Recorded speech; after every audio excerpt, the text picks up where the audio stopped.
Los que tienen sus Biblias, si me acompañan a Hebreos capítulo 12. Hebreos capítulo 12, vamos a empezar leyendo desde el versículo 12.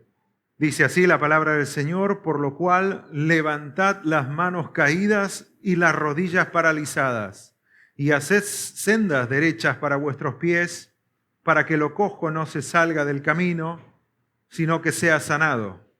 Seguid la paz con todos y la santidad, sin la cual nadie verá al Señor. Mirad bien, no sea que alguno deje de alcanzar la gracia de Dios, que brotando alguna raíz de amargura os estorbe y por ella muchos sean contaminados. No sea que haya algún fornicario o profano como Esaú, que por una sola comida vendió su primogenitura. Porque ya sabéis que aún después, deseando heredar la bendición, fue desechado y no hubo oportunidad para él arrepentimiento, aunque lo procuró con lágrimas. Hasta ahí la palabra del Señor. Vamos a orar y luego continuamos. Señor, gracias una vez más por este tiempo, gracias por tu palabra. Gracias, Dios, porque es el manual que tú nos has dejado para seguir, Señor, mientras estamos en esta tierra. Háblanos, Señor, y que cada uno lo pueda aplicar a su vida, a su situación, a las circunstancias que está atravesando. Cada uno, Señor, es diferente y tú tratas personal con cada uno. Háblanos en esta noche, bendice también a los niños, habla a sus vidas, dale sabiduría a la maestra, a los maestros para que les enseñen tu palabra. Dejamos todo en tus manos en el nombre de Jesús. Amén. Muy bien. La semana pasada habíamos empezado a hablar, a meditar sobre este tema, empezando del versículo 12, que todo es una secuencia, este capítulo 12 de Hebreos, porque nos habla acerca de la carrera del Señor, la carrera de la fe que tenemos que correr todos nosotros. Siempre lo digo, si tenés a Cristo en tu corazón, estás en esta carrera. No hay duda de que estás en esta carrera. Si un día confiaste en Jesucristo como tu único Salvador, te arrepentiste de tus pecados y le pediste a Cristo que venga a vivir a tu vida, a partir de ese momento empezó la vida cristiana, empezó la carrera cristiana. Y lo hermoso también que a partir de ese momento pasaste a ser hijo de Dios, hija de Dios, y también Dios te dio la vida eterna y Dios te dio el Espíritu Santo y todas las bendiciones celestiales juntas. Así que a partir de ese momento empezamos a correr la carrera cristiana, pero como estamos en este mundo, tenemos que atravesar ciertas situaciones difíciles. Tenemos enemigos que no son de carne y hueso, que no son personas, no son gente que tenemos a nuestro alrededor. Los enemigos del creyente son tres. ¿Cuáles son? La carne, el mundo y Satanás. La carne refiriéndose a esa naturaleza pecaminosa que nosotros tenemos, esa inclinación hacia el pecado. Es el enemigo llamado la carne. Todos los malos deseos, las pasiones que salen de nuestro corazón en contra de la voluntad de Dios. El enemigo llamado el mundo es el enemigo que tenemos alrededor nuestro. Todo el sistema en el cual está construido este mundo es el sistema del mundo. Cómo hacemos las cosas, por qué las hacemos, cuándo tenemos que hacerlas, qué música escuchar, cómo nos divertimos, qué ropa usar, y todo eso es el sistema del mundo. Y ni hablar de los valores y los principios que viene con todo eso, ¿no? Que muchos de esos valores, principios van en contra de nuestros propios valores, porque nuestro sistema es diferente. Nuestro sistema está basado en el sistema bíblico, en el sistema de Dios. Y también tenemos el tercer enemigo llamado Satanás. Él es el que maneja todo, el príncipe de este siglo, dice la Biblia, y su manera de atacar siempre es a través de mentiras, porque él es el padre de mentira, desde el principio. Y todos estos tres enemigos nos hacen la vida imposible todos los días para que nosotros nos tropecemos en la carrera, para que nosotros nos detengamos en la carrera. Por lo tanto, muchas veces caemos, muchas veces tropezamos en esa carrera. Y el autor de Hebreos en este capítulo 12 nos habla de que hubo personas a quienes les escribía el autor, hubo personas en este tiempo que cayeron en la carrera, que se tropezaron y que ya no querían correr más. Esta gente de hebreos que leía esta carta, ellos habían recibido la carta del autor que escribe Hebreos, probablemente el apóstol Pablo, aunque no es 100% seguro. Cuando recibieron la carta, ellos estaban pasando situaciones difíciles. Una de las cosas más difíciles es no tener estabilidad en la vida. Y esta gente no tenía estabilidad en la vida. Eran perseguidos por ser judíos cristianos, judíos que habían puesto su fe en el Señor Jesús. Para los judíos, estos judíos cristianos eran traicioneros. Para los romanos, eran el blanco a quienes tenían que menospreciar, apresar o muchas veces terminaban en el Coliseo romano, ¿no? Así que la situación de esta gente no era fácil, de nuestros hermanos de aquella época, no era fácil. Andaban de un lugar a otro tratando de encontrar estabilidad en la vida, encontraban trabajo, después se daban cuenta de que eran judíos cristianos, los echaban. Y aparte de eso estaba la tentación de volver atrás, la tentación de seguir sus propios deseos. Entonces la situación era difícil. Y algunos ya habían caído, algunos habían tropezado en la carrera. Por eso el versículo 12 empieza diciendo, por lo cual levantad las manos caídas, las rodillas paralizadas, hablando de personas que se habían quedado en el camino y que no querían correr más. Me cansé. Dijeron, me cansé, no quiero correr más. Este tema de la vida cristiana no lo quiero caminar más. Voy con mis amigos judaizantes, voy con mis amigos del mundo, porque parece que a ellos les va mejor y a mí no me va bien en la vida. Y se cansaron. Y estaban con las rodillas paralizadas. Literalmente estaban rezagados en la carrera, sin fuerzas, sin querer correr más. Sin fuerzas, sin ganas, y no querían correr más. El versículo 13 le dice, haced senda derechas para vuestros pies, para que lo cojo no se salga del camino, sino que sea sanado. Y acá no es que los caminos eran torcidos, sino más bien dice que los caminos estaban llenos de baches, montículos, donde ellos se tropezaban. Y el autor le dice, bueno, hagan sendas derechas, hagan caminos llanos, planos, para que puedan correr. ¿Y cómo uno hace caminos planos en la vida? ¿Alguna vez se preguntaron de que muchas veces elegimos los caminos que tienen más dificultades? ¿Y por qué elegimos el camino que tiene más baches, más montículos en la vida? ¿Por qué nos gusta ir tras las cosas que traen consecuencias y no bendición a nuestra vida? ¿Se dieron cuenta que es nuestra inclinación a veces? Porque parece más fácil, porque parece más lindo, porque parece más divertido. Es el parece, pero el diablo nunca nos dice lo que está detrás de lo que parece. Está lleno de espinas ese camino. De pronto uno tropieza. El siguiente versículo aclara de cómo nosotros podemos vivir en un camino llano, plano, que podamos correr. Fíjense el versículo 14. Seguid la paz con todos y la santidad, sin la cual nadie verá al Señor. Ahí es donde nosotros podemos caminar con seguridad, en la santidad. Y cuando hablamos de la santidad, no hablamos de que uno tiene que ser perfecto. No hablamos de eso, o santo que no cometa ningún pecado. La Biblia dice que todos pecamos y vamos a seguir pecando hasta el día que vayamos al cielo. Ya sea de palabra o de hecho, pecamos y cometemos errores. Ser santo significa ser apartado del mal. Yo me alejo del mal, me aparto de las cosas que me hacen mal y que están en contra de la voluntad del Señor. En ese camino, en esa senda, yo puedo estar tranquilo y puedo estar seguro. Ahí no va a haber baches, ahí no hay montículos, ahí no hay estorbos en el camino. Dentro de la santidad, yo puedo caminar tranquilo. Entonces el autor les dice, en otras palabras, empiecen a caminar en los caminos de santidad. Tienen que apartarse del mal, porque si no las consecuencias van a seguir viniendo y ustedes se van a seguir desanimando en la vida. Y podemos mencionar diferentes historias como las personas eligieron el mal.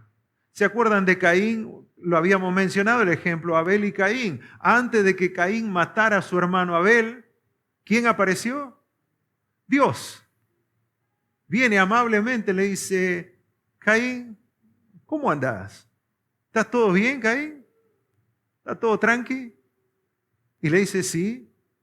Y le dice, ¿por qué está caído tu semblante, no? ¿Por qué estás medio enojado? Palabras criollas, ¿por qué estás chinchudo, Caín? Y le dice el Señor, mirá que el pecado está a la puerta. Si vos le abrís la puerta al pecado, el pecado se va a enseñorear de vos. Y vos vas a querer gobernar dentro de ese pecado. Así que cuidado, Caín, con lo que vas a hacer. Y si haces bien, ¿no te va a ir todo bien? ¿No estaría todo bien? Entonces Caín escuchó la advertencia del Señor, pero igual eligió. Quería sacarse esa amargura del corazón, quería sacarse ese odio hacia su hermano, esa envidia que le tenía, porque a su hermano le iba todo bien y Dios aceptaba la ofrenda de su hermano, Abel, y la de él no la aceptaba. ¿Por qué Dios no la aceptaba la ofrenda de Caín? Porque iba en contra de la voluntad de Dios. Dios decía que tenía que ser animales para el sacrificio y Caín llevaba verdura, ¿no? Pero dice, Señor, lo mejor de la verdura, mira, la verdura es más grande, más linda. Puede ser muy lindo, muy grande, Caín, pero yo no pedí verdura. Yo pedí animales para el sacrificio. Entonces, ese odio, esa amargura en su corazón, lo llevó a matar a su hermano.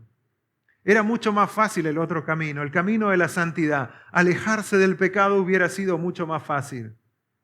Caín después, Dios le dio la oportunidad que viva Caín, pero lejos de la voluntad del Señor.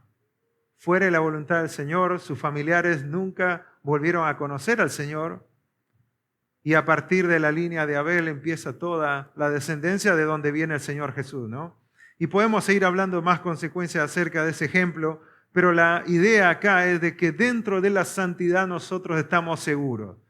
Apartándonos del mal, ahí podemos caminar tranquilo, no tenés preocupaciones de que te puedes tropezar. Imagínense un corredor que va a correr en una competencia en las Olimpiadas y le dice, mira, acá empieza la carrera, pero no sabemos cómo está allá, ¿eh? Hace 2 años que no le hicieron mantenimiento a esta cancha, así que no sé cómo está, pero depende de vos. Sería ilógico, ¿no? O sea, si vamos a correr la carrera cristiana, tenemos que correrla en la santidad. Tenemos que correrlo en caminos llanos, planos, donde no te traigan consecuencias. Y ahí dice, ahí vamos a ver al Señor, porque en la santidad, sin la santidad nadie verá al Señor. En la santidad podemos ver a Dios obrar en nuestra vida. Y a veces nos preguntamos, ¿por qué no veo a Dios en mi vida? No veo cosas que suceden de parte del Señor. Bueno, quizás por ahí tenés que empezar a caminar en los caminos de santidad, porque Dios está ahí. Dios no está en un camino pecaminoso. Dios no está en un camino donde tengo hábitos ocultos. Dios no está ahí, pero si es en un camino de santidad, allí está Dios y lo vas a ver obrar de manera asombrosa. Lo he visto en mi vida, lo he visto en la vida de algunos de ustedes y muchos de ustedes también han visto a Dios obrar en sus vidas. Pero el momento que decidimos ir por otro camino, nos encontramos con una cantidad de estorbos que no vamos a querer, que vamos a terminar pagando las consecuencias. Primera de Pedro 1, 15 y 16 dice, como aquel que os llamó es santo, sed también vosotros santos en toda vuestra manera de vivir, porque escrito está, sed santos porque yo soy santo.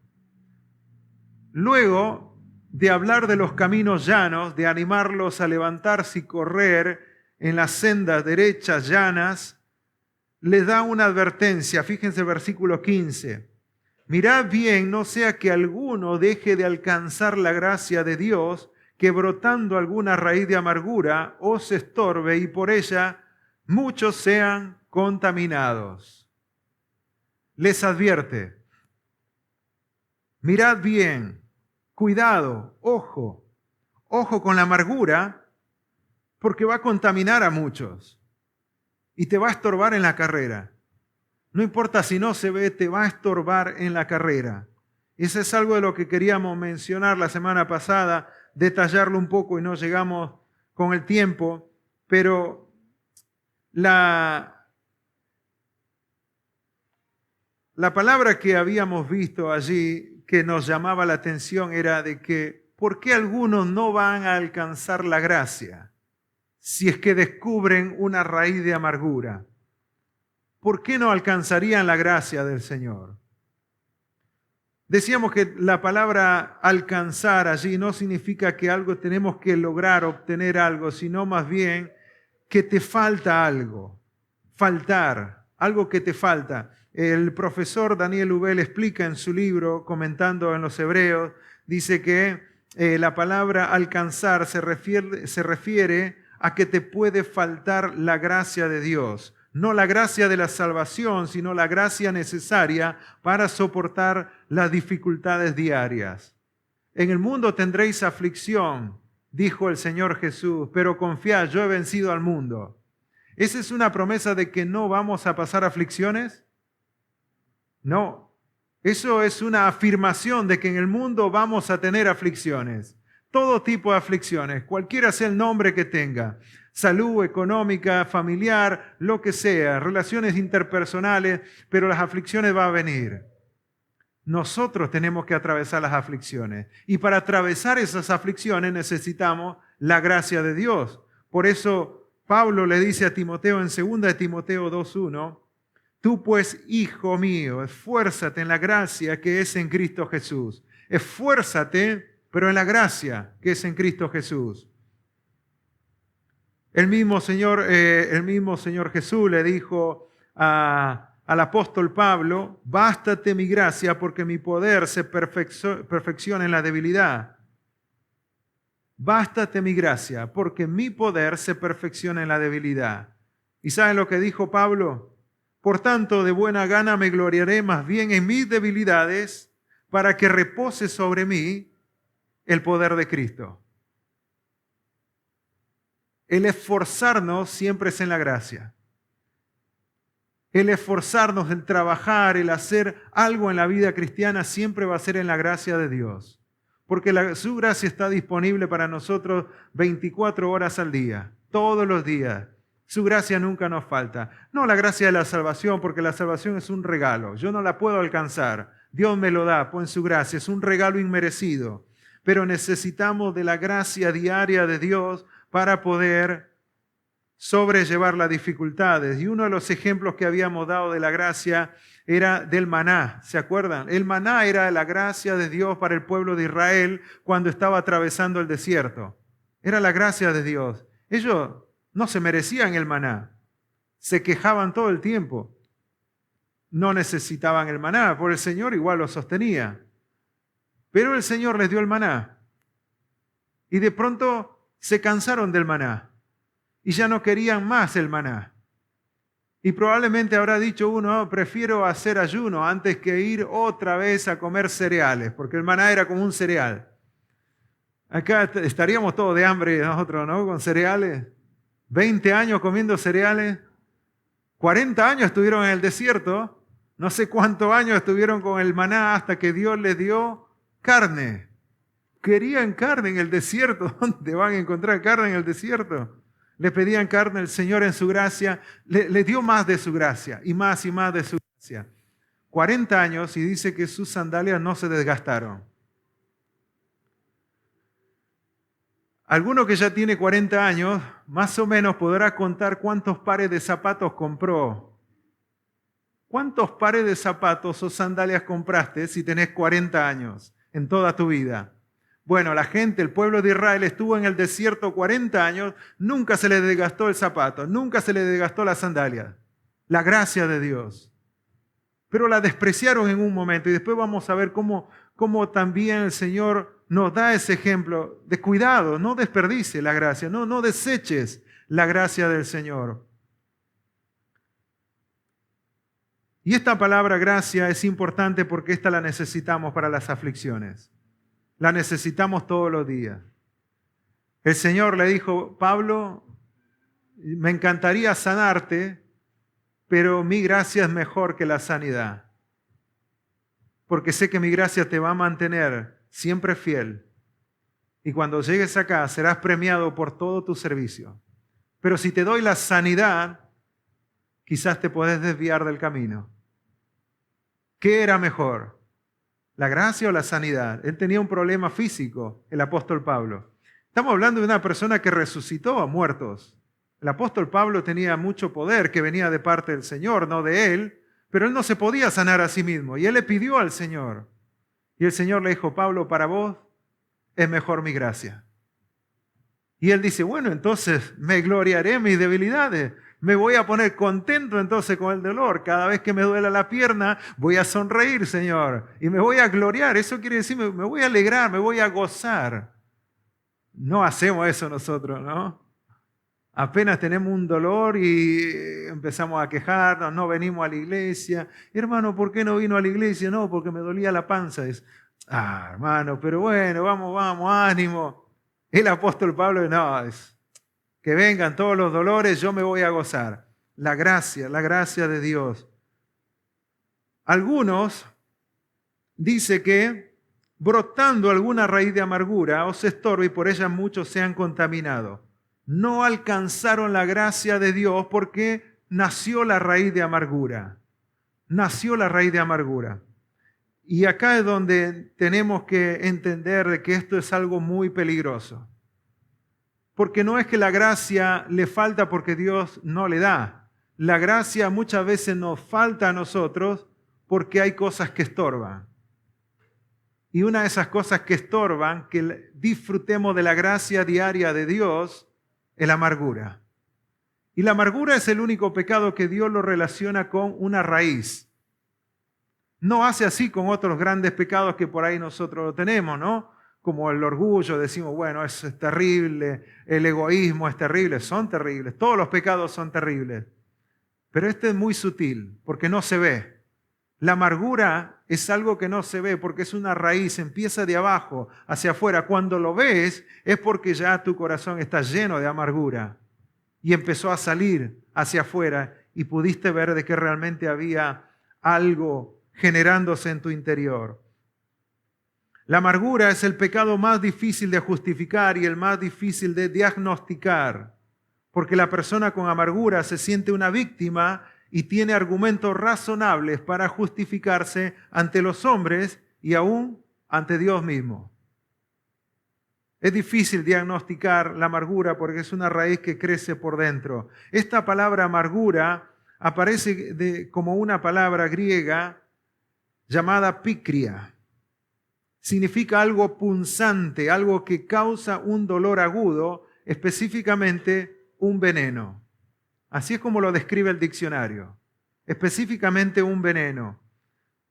Fíjense lo que dice Salmo 73, 21. Dice, se llenó de amargura mi alma. Salmo 73, 21. Y en mi corazón sentía punzadas. Qué interesante, ¿no? Cómo lo describe el Salmo. Se llenó de amargura mi alma y en mi corazón sentía punzadas.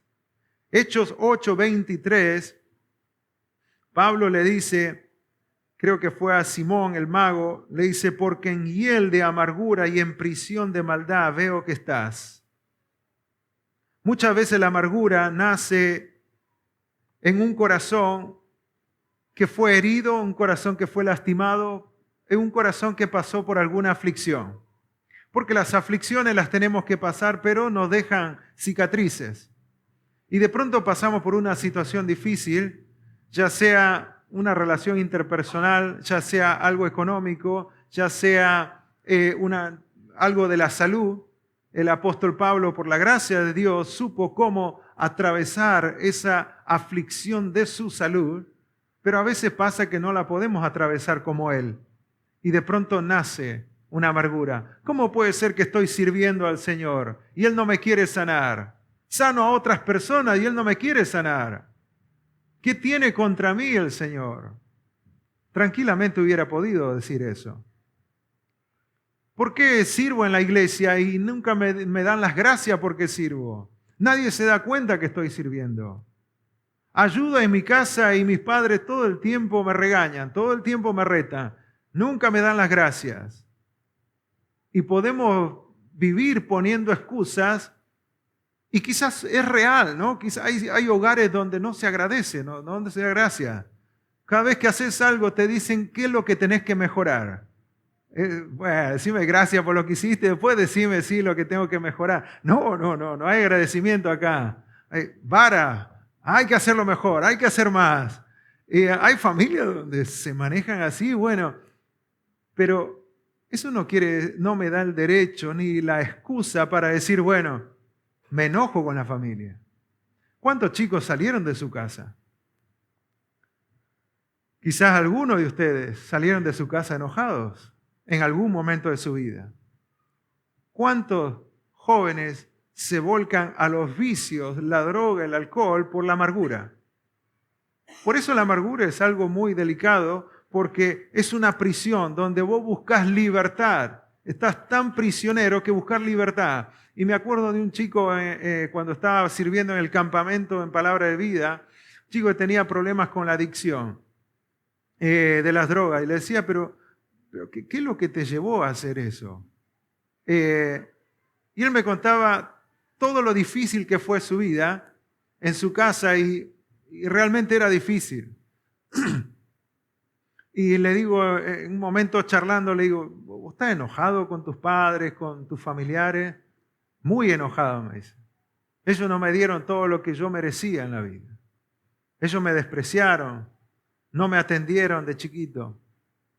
Muchas veces tuve que salir de mi casa y estar solo en la calle porque ellos andaban en sus cosas o discutiendo. Y le digo, ¿crees que eso es una razón para estar enojado? Y él me decía que sí. Y fue durante toda la semana la charla acerca del enojo, porque había mucha amargura en su corazón. Y le digo, ¿por qué no? ¿Y qué culpa tiene Dios en todo esto? Porque el punto mío era llegar a predicarle el Evangelio y que él acepte a Cristo como su Salvador personal, porque es el primer paso para encontrar libertad. Y él me decía, no, lo que pasa es que Dios también tiene la culpa, porque si Dios me amara, entonces no hubiera estado así en mi infancia y hoy tampoco estaría metido en las drogas. Yo no quiero seguir así, pero es la única escapatoria que tengo. Es la única salida, por eso la amargura es como una prisión, donde siempre estás buscando por dónde encontrar libertad.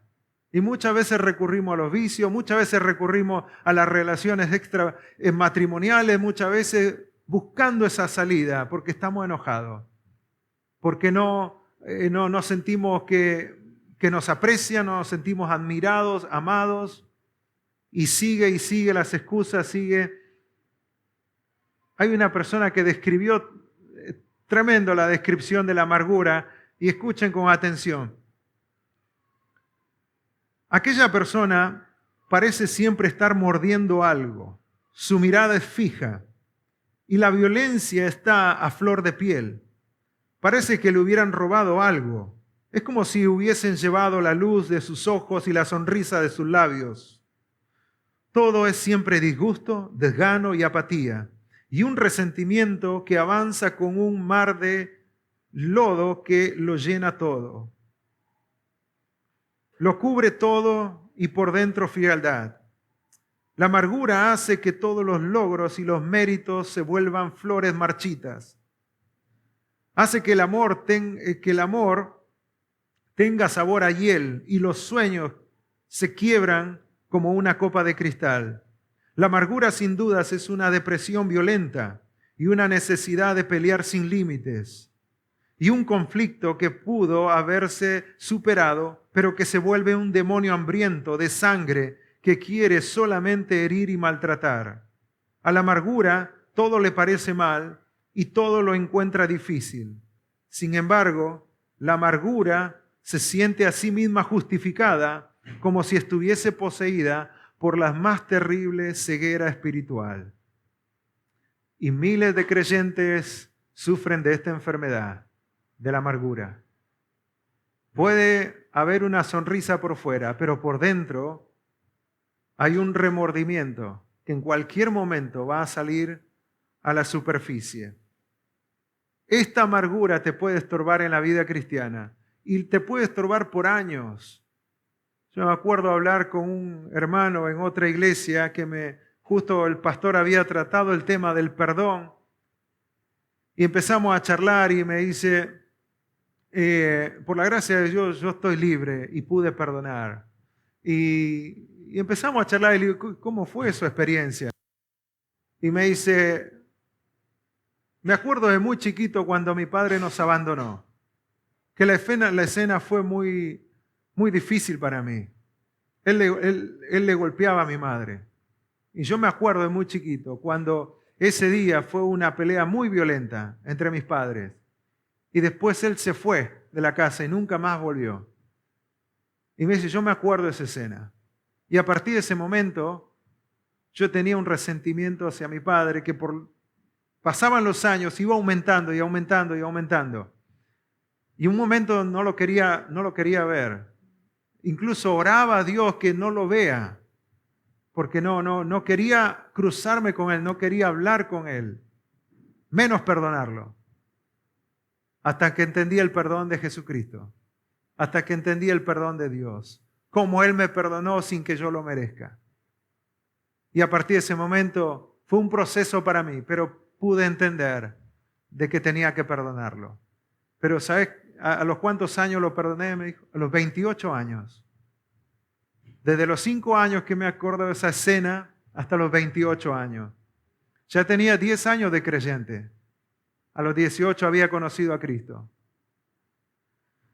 18 años con la amargura en su corazón. Y uno dice, bueno, los creyentes no somos así, los creyentes perdonamos, tardamos pero perdonamos. Pasan los años, no lo ves, querés, siempre tenés alguna excusa y el mundo te da una excusa para mantener el resentimiento en tu corazón, la amargura en tu corazón. Bueno, eso te va a estorbar. Y de pronto no alcanzas la gracia, no ves la gracia de Dios en tu vida, no ves a Dios obrar en tu vida y la carrera cristiana te parece sin sentido. De pronto dejás de venir a la iglesia, no querés seguir más sirviendo al Señor, no querés seguir más viniendo a la iglesia y terminás descalificado de la carrera. Dice, la insensatez del hombre tuerce su camino y luego contra Jehová se irrita su corazón. Proverbio 19:3. La pregunta es, ¿estás enojado? ¿Estás enojada por algo, con alguien? ¿Hay enojo en tu corazón? ¿Hay amargura en tu corazón? ¿Crees que podés justificar eso? Ahora, ¿qué culpa tiene Dios en todo esto? ¿Por qué no podés seguir al Señor, amar al Señor, crecer en su voluntad? Dios es la única respuesta, porque la respuesta para la amargura es el amor y el perdón. Sin amor y sin perdón no podés eliminar esa raíz. Y las raíces hay que escarbar y sacar todo de adentro. Por eso cuando queremos sacar un árbol de raíz, tenemos que escarbar y escarbar hasta sacar todo, porque vuelve a crecer. Solo Dios y su palabra llegan a lo más profundo de nuestro corazón y pueden eliminar toda raíz de amargura. Pero no acercarte al Señor, no ir al trono de su gracia, recurrir a Él, es un error porque nunca saldremos de esa prisión. Y dice que va a contaminar a muchos. Dice, por esa raíz de amargura, muchos se han contaminado. Y es interesante que en la familia del Señor pasa, a veces no solamente en la familia, sino dentro del grupo de la iglesia, que cuando alguien tiene una raíz de amargura, empieza a contaminar. Empieza a decirle a otros por qué está enojado, pero no habla con la persona con quien está enojado o enojada. Eso es muy común del ser humano. Pero la solución no es eso. Eso es el proceso de contaminar. Por lo tanto, Dios tiene que hacer algo. Y por eso viene la disciplina del Señor muchas veces que habíamos visto anteriormente. Si alguien no saca esa raíz, va a seguir creciendo y va a seguir profundizándose. No deje que te atormente. Toma de la gracia de Dios. Recurre a Cristo, recurre a la gracia de Dios. Allí es donde vas a encontrar la libertad de esa prisión.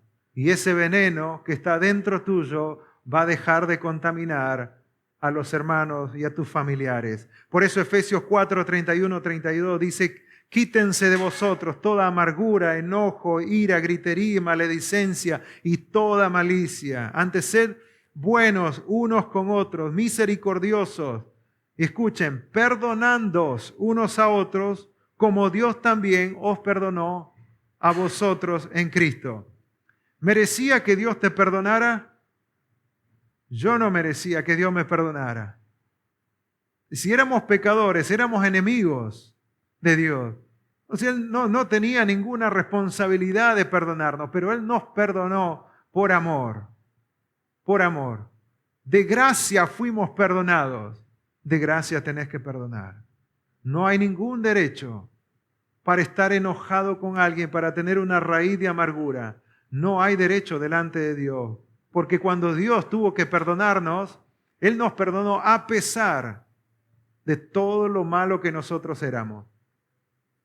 Su gracia es más que suficiente. Por lo tanto, la exhortación continúa. El versículo 16 dice: no sea que haya algún fornicario profano como Esaú, que por una sola comida vendió su primogenitura. Porque ya sabéis que aún después, deseando heredar la bendición, fue desechado y no hubo oportunidad para el arrepentimiento, aunque lo procuró con lágrimas. Este versículo 17 es interesante porque aparece la palabra fornicario o profano. Está hablando de la amargura de todo y de pronto aparece la palabra fornicación.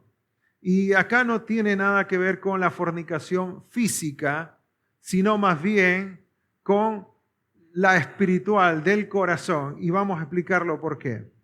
En primer lugar, cuando habla pone el ejemplo de Esaú, que lo llama fornicario o profano.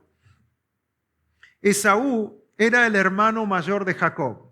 Algunos por ahí pueden traer a la memoria la historia de Esaú y Jacob. ¿Quién era el mayor? Está difícil la pregunta, ¿no? Si nacieron los dos juntos.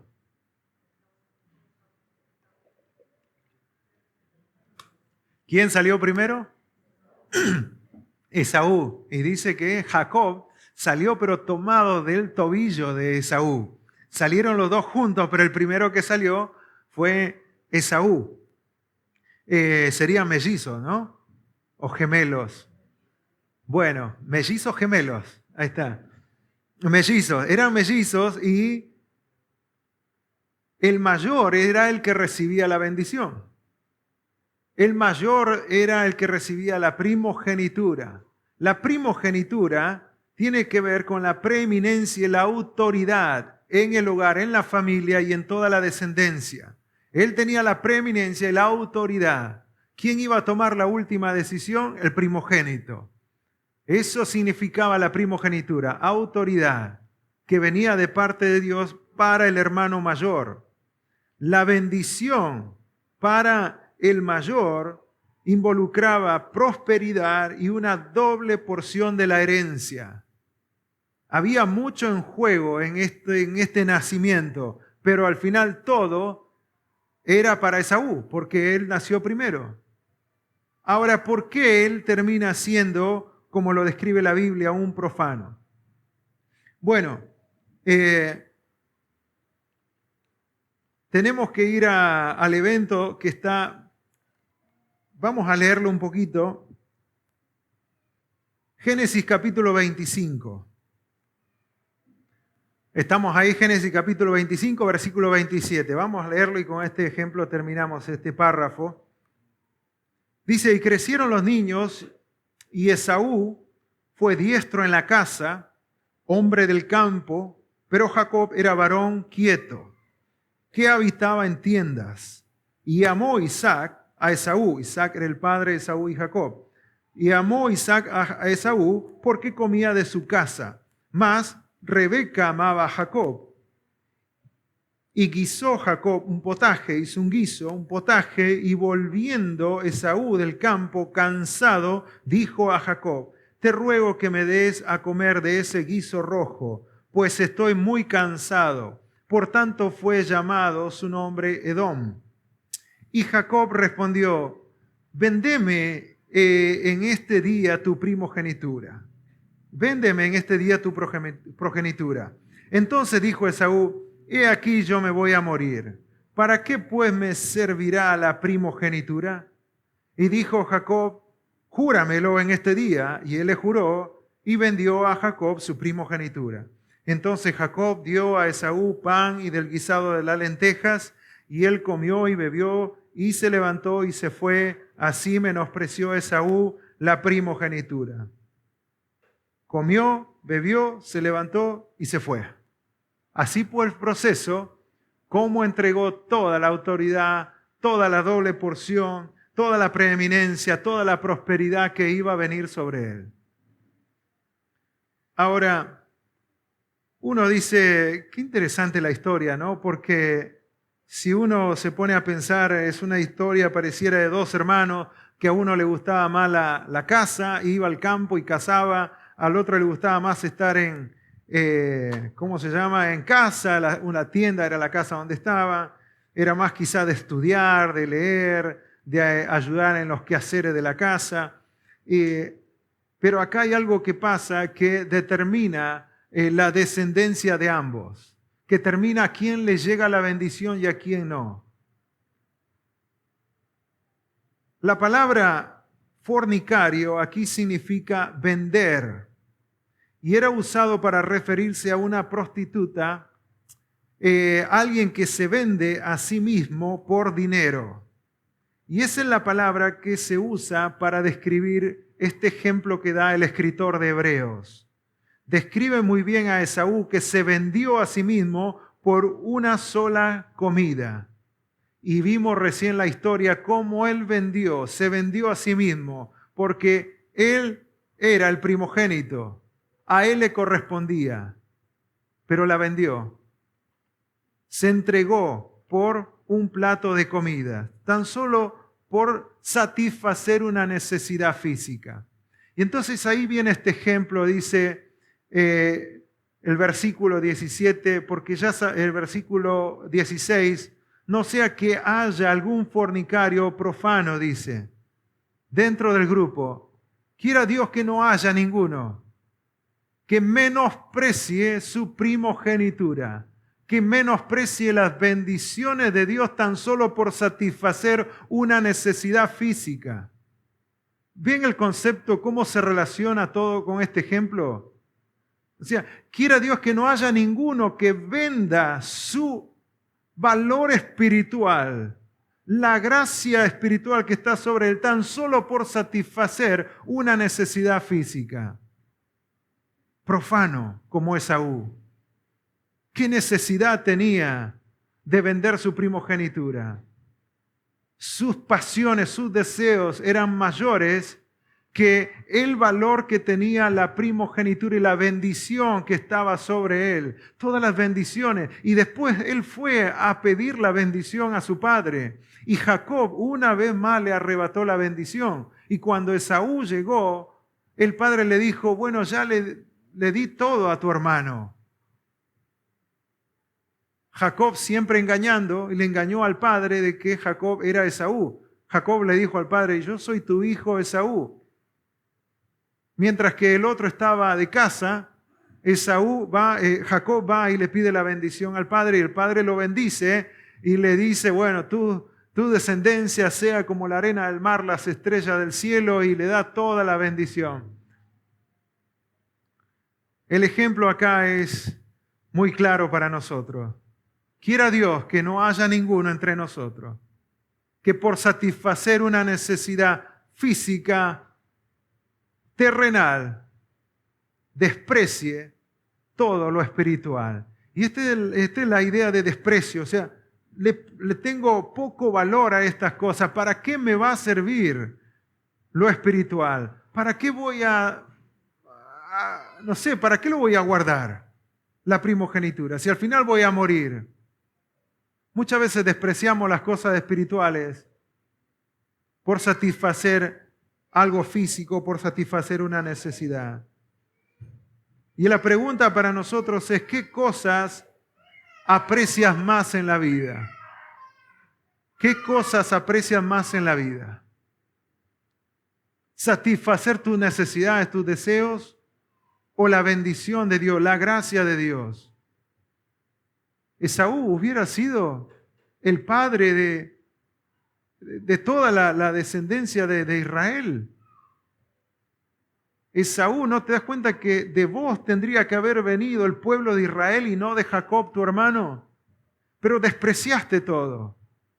Muchas veces despreciamos lo espiritual porque lo espiritual no sacia nuestra necesidad. Pastor, me encanta el tema de estudiar la Biblia, meditar, pero no me da ninguna ganancia.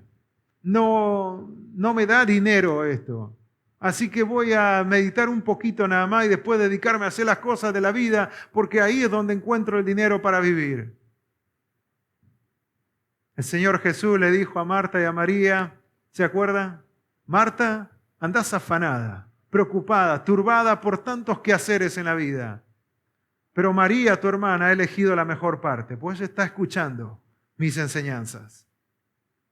La mejor parte a veces es la que nosotros despreciamos. Por eso el consejo es acá, levántense, empiecen a hacer planas esas veredas, esos caminos, empiecen a caminar en la santidad. Allí vas a ver a Dios obrar. Levántense, sigan adelante. Cuidado con la amargura, porque la amargura te va a estorbar hasta el día que mueras, si es que no lo tratás. Está dentro, en tu corazón, dentro de tu interior. Y esa amargura va a estorbar de que alcance la gracia de Dios. Y no menosprecie la gracia de Dios. Aunque no veas que satisface tu necesidad física inmediata, no la desprecies porque es mejor que cualquier otra bendición que te pueda venir terrenal. La gracia de Dios, la bendición de Dios. No despreciemos las cosas espirituales.